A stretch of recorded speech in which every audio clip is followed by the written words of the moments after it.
السلام عليكم ورحمة الله وبركاته. هردفتوتا يوتيوب شانال مزكريا بغانا غانغا شانالك يا دفتني سنين جتشا هرّا وانتا كسنتي مودفة نسمع لوجتا كما سياركتان كانت طالبة وانما قبر بادني يومان كاتو كلتي قبي فاتني جتشا دورا درسا طالبة حالا كانان قبي فاني كيسا غورتني جتشا هو رساوا اني قبوان غورتشا دفا من بيجي كانين قبو كيسا سرت غورتني كل لستني كيتني جتشا كان دور انس نمون هدو اتاك فايدمان غورسا توراني dhagaheetu macadhisaa ture jecha nama tokkotti hin dubbanne hanga ji'a tokkotti fayyadamee jijjiirama isaa fuula kiyyarratti erga argee booda isinii qooduudhaaf dhufee jechaadha. Namoonni hedduun talbaa haala rifeensaatiif fayyadamanii ani garuu sanirratti naaf ta'uu dide kara rifeensaatiin rifeensa kiyyaaf talbaa wal fudhachuu dide baay'ee rifeensa na jalaa caccabsee naaf wal fudhachuu dide garuma gabaabatti. namoonni ammoo harka caalaanii rifeensaaf talbaa baay'ee jaalatu. Ani garuu faallaa namoota saniiti rifeensa kiyya jala balleesse malee waan naasirreesse hin qabu. Garuu fuulaa fi harka irratti hedduu walii gallee jirra, hedduu jaalladhee jira. Ji'a tokko fayyadamee kana keessatti jijjiirama guddaa argee jira. Sirriitti fuula kan keessi qulqulleessaa, sii laaffisa, akkasuma harkallee dibachuu dandeettanii namni isin mijate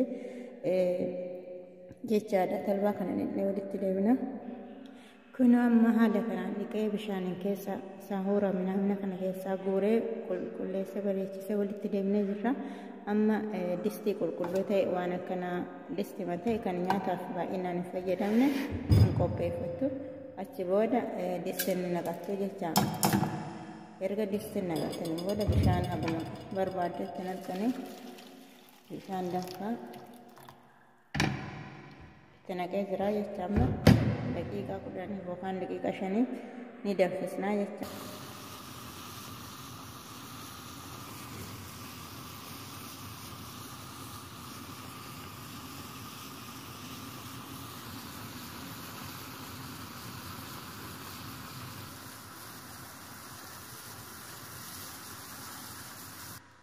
Amma kun danfee haala kanaan lafa kaa'ee jira.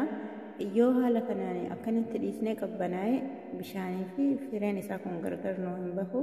Sababa kanaaf ho'ama isaa kana irraa dhimbiifnaa jecha. Amma yoo akkanatti ilaallu haphii fakkaata bishaanuma. Garuu keessa isaa yoo qorre ni jabaataa jecha. Yeroo qorre qofa akka jeelii ta'a malee ammaaf bishaanuma. Kanaaf ho'ama kana dhimbiifnaa jecha. Kun amma dhimbiifaa jira. Haga takka akkanatti xiqqoo keessa dhiyeessan maaliif firiin isaa kunis bishaan wal argitee xiqqoorra haa gadi naquufi. Amma kun ammaaf bishaanuma akka jeelii hin taane garuu haga takka wal harkisaa daqiiqaa muraasa booda yoo qorre garuu bishaan kun hundinuu jeelii fakkaataa jechaadha. Baay'ee bareedaadha fuula keenyaaf harkaa fi fayyadama qulqullina harkaatiif hedduu gaariidha.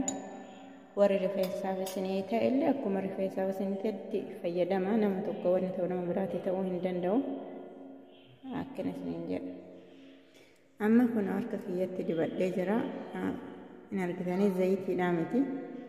Akka jeeliititti colliqaa jecha harka keenyarra.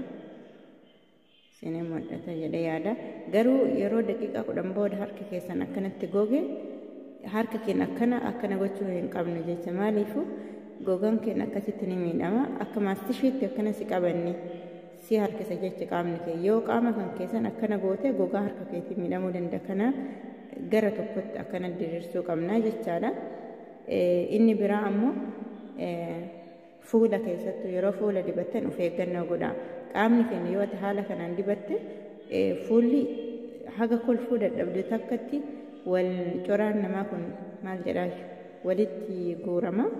Yoo haala saniin ati sochii garaagaraa haasaa kolfuu waan akkasii san goote fuulli kan kee hin miidhama. Kanaafuu haga ofirraa dhiqxutti miira kamiyyuu hin agarsiisini. Lammaffaa yeroo dibattee jirtu osoo hin dibatin dura fuula kan kee harka kan kee saamunaadhaan qulqulleessaa isiniin jedha. Waan dhaggeeffattaniif galatoomaa.